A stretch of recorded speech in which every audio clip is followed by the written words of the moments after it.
This is one of the greatest race car drivers to never win a championship. This is the story of Harry Gant.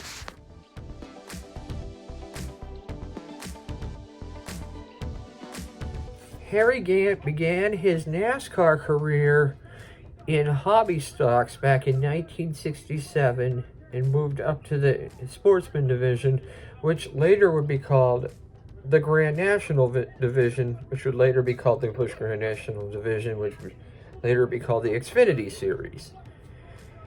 And he won the championship, the track championship at Hickory in 67, and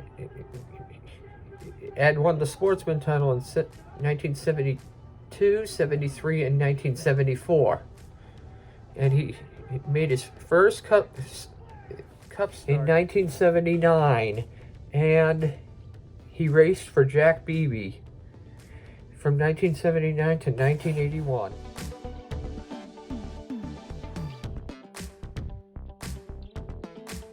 Harry Gant drove for Hal Needham and Burt Reynolds from 1982 to 1988, driving the Skoal Bandit car and getting 6 wins for the team. And the problem was, from 1986 to 1988, he did not get a win for that team. And I have a feeling that was because the team was not up to snuff like it used to be up to that point. But his next phase of his career is where things really got going, and it was like a career renaissance for Harry Gant.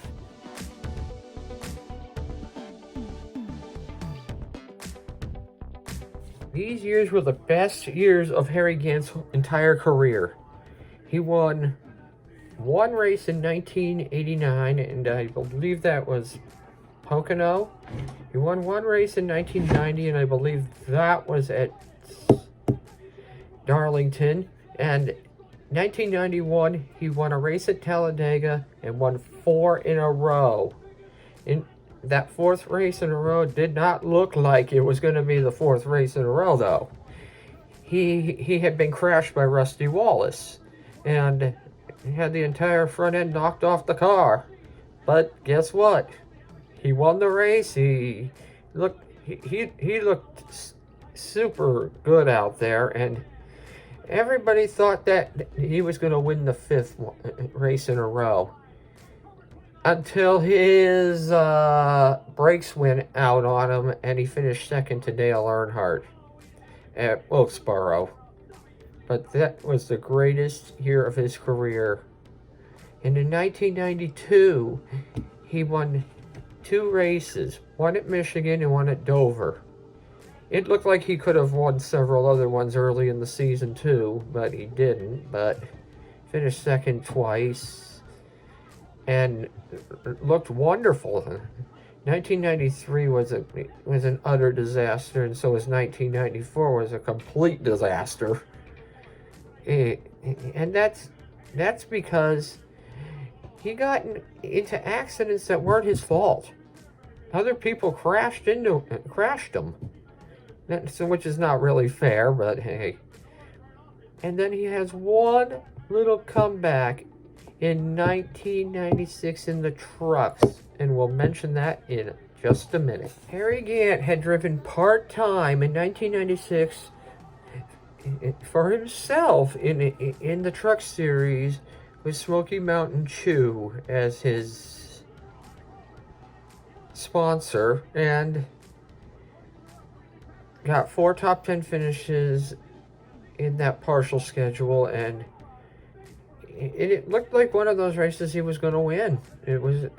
He looked good, and he had replaced Bill Elliott in the 94 car for the Winston. Not really having much success there, but it was to be expected since he hadn't been in a Cup car for a year and a half. So that went the way you would think it would. And after his little run in 1996 in trucks, he went into full-on retirement, never to return to racing. He's done a few one-offs here and there, like when they did the Legends thing and everything, but he had a knack for building houses. He was a construction worker for houses, and he built houses on the days he wasn't racing. But after he retired, he went into full-time house building, and it became a second career for him, and that's what kept him in shape and to drive race cars into his mid-50s, and he was able to win in even in his early 50s. So let's just say he's one of those legends that you'll never forget. And thank you for watching the video.